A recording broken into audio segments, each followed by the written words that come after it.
পৃথিবীর সবচেয়ে সুখী মানুষটাকে কাল কিয়ামতের মাঠে আল্লাহ পাক এক মুহূর্ত সময়ের জন্য জাহান্নামে ঢুকাই দিবে। কতটুকু সময়? এক মুহূর্ত। আল্লাহ পাক জানেন কতটুকু সময়। এরপর তাকে বের করে বলবেন, দুনিয়াতে সুখে ছিলা? সে বলবে, আল্লাহ সুখ কি জিনিস আমি জানি না, সুখ কাকে বলে আমি জানি না, সুখ কি আমি সেটা জানি না। আল্লাহ সুখ কাকে বলে আমি সেটা জানি না। আর এই পৃথিবীর সবচাইতে নির্যাতিত, নিপীড়িত এবং দুঃখ ক্লেশে ভরা মানুষটাকে আল্লাহ পাক এই এক মুহূর্তের জন্য জান্নাতে ঢুকে দিয়ে বের করে নিয়ে আসবে। বলবেন যে দুনিয়াতে দুঃখে ছিলা, কষ্টে ছিলা? এই ব্যক্তি বলবে, আল্লাহ কষ্ট কি জিনিস আমি জানি না, কষ্ট কাকে বলে আমি কষ্টের সংজ্ঞাই জানি না। এই ব্যক্তির তাকদিরে কি হবে পরে? এই ব্যক্তি জান্নাতের আরফ নামক জায়গায় দাঁড়িয়ে থাকবে, চেহারাটা ঘুরিয়ে দেওয়া হবে জাহান্নামীদের দিকে। সে বলবে যে আল্লাহ চেহারাটা খালি আমাকে জান্নাতের দিকে ঘুরায় দাও, আমি জান্নাতে যেতে চাচ্ছি না, খালি চেহারাটা ঘুরায় দাও বাস। এনাও। আল্লাহ বলবেন আর কিছু চাবো না? তো না, আর কিছু চাবো না। ঠিক আছে, চেহারা ঘুরাই দিলাম। এবার চেহারা জান্নাতের দিকে ঘুরে আসে, জান্নাতের ধান, জান্নাতের নেয়ামতের স্নিগ্ধতা সব পাচ্ছে সে। এবার বলছে আল্লাহ শুধু দরজার কাছে নিয়ে যেয়ে রেখে দাও, ঢুকতে চাবো না। আল্লাহ বলবেন যে এইবার কথা দিয়ে কথা রাখবা? ঠিক আছে, জান্নাতের দরজার সামনে গিয়ে রেখে দাও। ও বেচারা দরজা ধরে দাঁড়ায় আছে, চিন্তা করবে, ও ভাববে, ওই সময় সে ভাববে, হাদিসে এত স্পেসিফিকলি আসছে, সে ভাববে আর কিভাবে আল্লাহকে বলবো, আল্লাহ তো এতদূর পর্যন্ত নিয়ে আসলেন। এরপর বলবে যে জাস্ট একটু উকি দিব, আল্লাহ খালি একটু উকি দিতে, ঢোকানোর দরকার নেই, খালি উকি দিব। আল্লাহ পাক বলবেন, দেখো আদম সন্তান তোমরা কিন্তু কথা খুব কম রাখো, আদম সন্তান তোমরা কথা দিয়ে কথা রাখতে পারো। ওই যে আদম আলাইহিস সালামকে বলা হয়েছিল না, ওয়ালা তাকরাবা হাদিহি শাজারা, তোমরা গাছের কাছে যেও না, তাও তারা গাছের কাছে চলে গেলেন। তোমরা কথা দিয়ে কথা রাখো না। এবার উকি দিয়ে সে বলবে, আল্লাহ এতদূর যখন নিয়ে আসছো, আল্লাহ আমাকে আর এখান থেকে দূরে ঠেলে দিও না, আমাকে ঢুকাই দাও আল্লাহ জান্নাতে। আল্লাহ পাক তাকে জান্নাতে ঢুকাই দিবেন এবং এই দুনিয়ার চাইতে 10 গুণ বড় জান্নাত তাকে দিবেন ইনশাআল্লাহ। তাহলে আমরা বুঝতে পারলাম যে দুনিয়ার বাস্তবতা কি আর আসল প্রকৃত সাফল্য কাকে বলে। আরেকটা কথা বলি, এক ব্যক্তিকে জাহান্নামের শাস্তি দেওয়া হবে বছরের পর বছর, অনেক বছর, অনেক বছর। কত বছর আল্লাহ ভালো জানেন, কারণ জাহান্নামের উপর থেকে ছেড়ে দেওয়ার পরে জাহান্নামের তলায় গিয়ে পৌঁছাতেই মানে কত হাজার হাজার বছর পার হয়ে যাবে মানুষ জানে না। এত গভীর জাহান্নাম, এত গভীর। আমরা তো এখন নাসাকে ইলাহ বানিয়ে নিয়েছি, নাসা যা বলে তাই বিশ্বাস করি। ও বলে মঙ্গলে পানি আছে, আমরা বলি হ্যাঁ পানি আছে। ও বলে চাঁদে এই আছে, আমরা বলি হ্যাঁ সেই আছে। নাসা যদি এখন বলে জাহান্নাম নামে একটা জায়গা আছে, কালকে দেখবেন সব মানুষ বিশ্বাস করছে জাহান্নাম নামে একটা জায়গা আছে। এটা হলো যে সায়েন্সকে আমরা এখন উপাস্য বানাচ্ছি, এটা একটা শিরক, এটা আধুনিক শিরক। আধুনিক আরো শিরক আছে, আল্লাহর হালালকে হারাম করা, আল্লাহর হারামকে হালাল করে নেওয়া। ওইদিকে আমি যাচ্ছি না। এখন পড়তে পড়তে পড়তে একটা জায়গা তাকে দাঁড় করিয়ে দেওয়া হবে, আযাব দেওয়া হবে, আযাব দেওয়া হবে, আযাব দেওয়া হবে। এক পর্যায়ে সে চিৎকার করতে থাকবে, ইয়া মান্নান ইয়া হান্নান, ইয়া মান্নান ইয়া হান্নান। এভাবে চিৎকার করতে করতে, এগুলো আল্লাহ পাকের নাম। এগুলো কি আল্লাহ পাকের নাম। আল্লাহ পাক বলবেন, দেখো জাহান্নামের অতল গভীরে কোন আমার বান্দা আমাকে ডাকছে, কি হাজত তার, নিয়ে আসো। ওকে জিজ্ঞাসা করা হবে কি প্রয়োজন। সে শাস্তির অভিযোগ করবে, শাস্তির অভিযোগ করে তাকে বলবে যে আমার এই শাস্তি আমি সহ্য করতে পারছি না, আল্লাহ আমাকে এইটা দাও, সেইটা দাও আমাকে, আমি যেখানে থাকি সে থাকার জায়গাটা ভালো না, আমি যেখানে বসি বসার জায়গা ভালো না, এরকম অনেক কথা বলতে থাকবে। আল্লাহ পাক তখন তার গুনাহগুলোকে স্মরণ করাবেন, মানে তার এই অবস্থা কেন হলো এটা স্মরণ করো। এবার সে ব্যক্তি পিছনে ফিরে, তাকে আবার পাঠিয়ে দেওয়া হবে, যাও পিছনে ফিরে যাও। তো যেতে যেতে সে তাকাবে পিছনে ফিরে, বারবার তাকাবে আর বলবে, আল্লাহ তোমার রহমতে আমাকে একবার সেখান থেকে তুমি বের করে নিয়ে আসছো, আল্লাহ দ্বিতীয়বার আমাকে সেখানে পাঠাও, আমি তোমার রহমতের আশা রাখি যে তুমি আমাকে মাফ করে দিবা। আল্লাহ পাক বলবেন, আমার রহমতের ওসিলায় সে আমার কাছে চেয়েছে, যাও আমি তাকে মাফ করে দেব। এই জাহান্নাম থেকে বের করেও আল্লাহ পাক অনেক মানুষকে কি করবেন, জান্নাতে দিবেন ইনশাআল্লাহ। একজন ব্যক্তির কথা আসছে, 99টা খুন করেছে, তওবা করার সুযোগ আছে কিনা খুঁজতে গিয়েছে। এক আবেদ যে ইবাদত করে, আলেম না আবেদ, সে বলেছে কোনো মাফ নাই, ওকেও হত্যা করে 100 পূর্ণ করেছে। পরে অন্য এক আলেমের কাছে গিয়ে তওবা করেছে। আল্লাহ পাক তার জান কবজের সময় ফেরেশতাদের দূরত্বকে পরিমাপ করে এই ওসিলায় আল্লাহ রাব্বুল আলামিন তাকে মাফ করে দিলেন। আরেক ব্যক্তিকে মাফ করেছেন আল্লাহ রাব্বুল আলামিন, যে তার সন্তানদেরকে বলেছিল আমি মারা গেলে আমার লাশটাকে পুড়িয়ে ফেলবা, অর্ধেক ছাই বাতাসে ভাসিয়ে দিবা, অর্ধেক ছাই সাগরে ভাসিয়ে দিবা, বাতাসে উড়িয়ে দিবা, সাগরে ভাসিয়ে দিবা।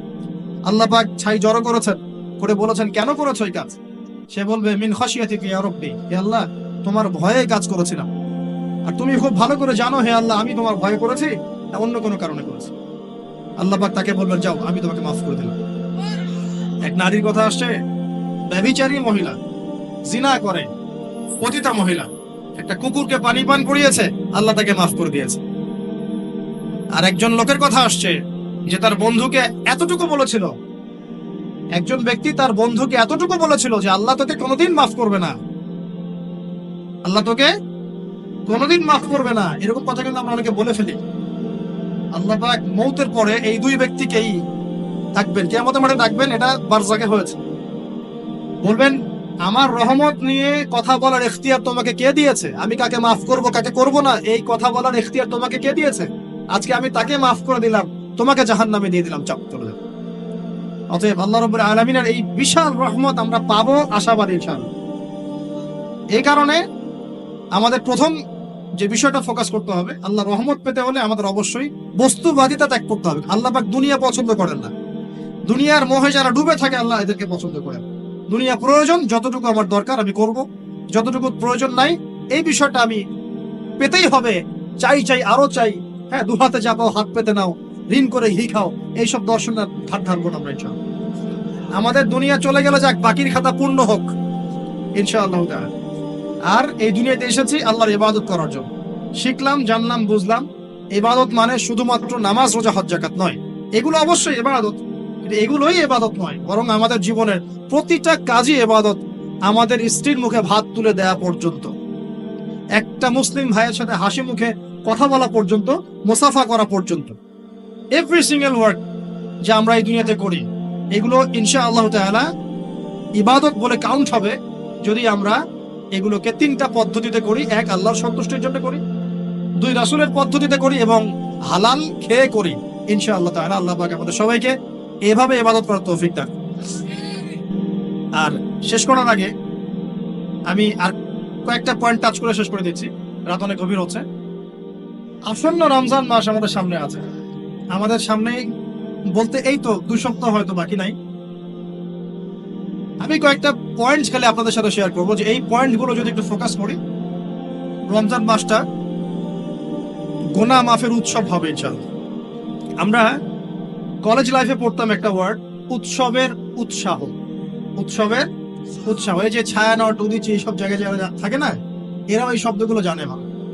উৎসবের উৎসাহ, ওরা বলে যে জাগতে হবে রাত আলো জেলে রেখে উৎসবের উৎসাহে, মানে রাত জাগতে হবে আলো জেলে রেখে উৎসবের উৎসাহে। আমাদের এই দুনিয়ার জীবনের হায়াত কিন্তু খুব লম্বা না, খুব লম্বা কি 60 থেকে 70, এর মধ্যে আল্লাহ পাক কিছু উৎসবের উৎসাহ দিয়েছেন।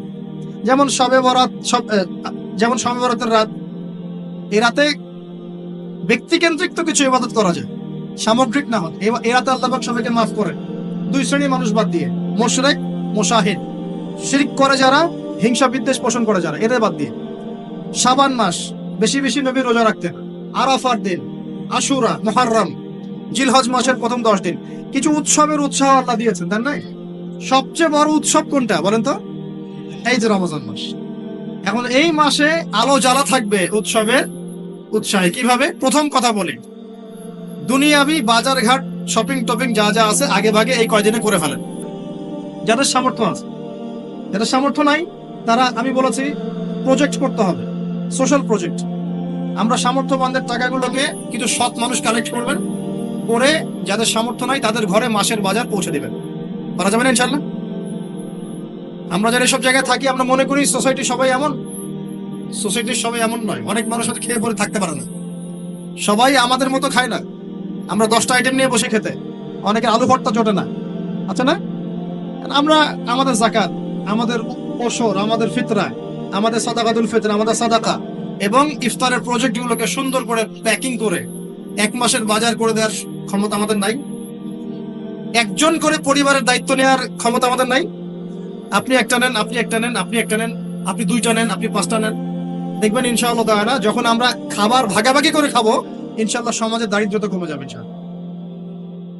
কি উন্নতি, কি সবার মধ্যে সম্প্রীতি ছড়িয়ে দেওয়া উন্নতি, সবার মধ্যে এই যে ভালোবাসা ছড়িয়ে দেওয়াটা কিন্তু সমাজের উন্নতি। উন্নতি মানে আমরা আসলে কি বুঝি? খালি কনস্ট্রাকশন নির্মাণ করার উন্নতি? সবার মধ্যে সম্প্রীতি ছড়িয়ে দেওয়াটা উন্নতি। আগে রমজানের প্রিপারেশন নেন, এটা গেল একটা পারিবারিক ইকোনমিক প্রিপারেশন। আধ্যাত্মিক প্রিপারেশন কি? হুট করে রমজান মাসে গিয়ে সব ইবাদত একসাথে ধরা যায় না।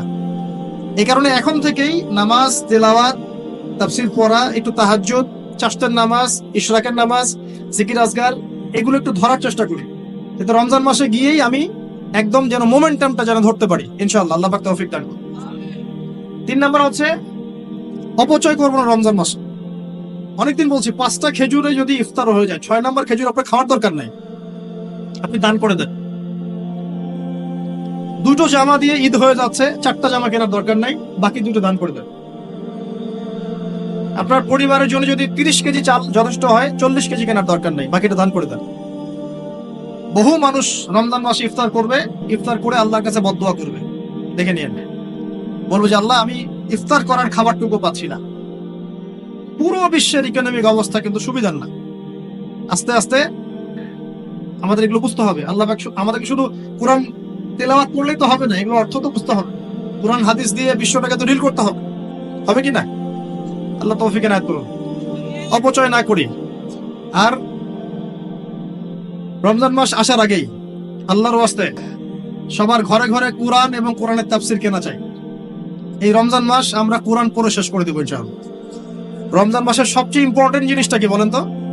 কোরআন নাজিল হওয়া। শাহরু রমাদান আল্লাযী উনজিলা ফীহিল কুরআন। রমজান সেই মাস যে মাসে কি নাজিল হয়েছে? কোরআন। অতএব সবচেয়ে ইম্পর্টেন্ট পার্ট রমজানের কোরআন। যারা কোরআন তেলাওয়াত করতে জানি না, পড়া শিখবো, রাজি আছি ইনশাআল্লাহ? রমজান মাসের পুরো 30 দিন আমরা কোরআন তেলাওয়াত করা শিখবো ইনশাআল্লাহ। স্থানীয় ইমাম থাকতে পারেন, টিচার থাকতে পারেন, অনলাইনে শিখতে পারেন, অফলাইন কোর্স করতে পারেন, যেভাবে হোক আপনাকে শিখতে হবে। এর পাশাপাশি যারা হাফেজ এবং আমরা টুকটাক যারা আরবি বুঝি, আমাদের প্রতি নসিহত হচ্ছে রমজান মাসে 30 দিনে প্রতিদিন 1 পারা করে আমরা তাফসীর পড়বো। 30 দিন 30 পারা শেষ হয়ে যাবে, পারা যাবে ইনশাআল্লাহ।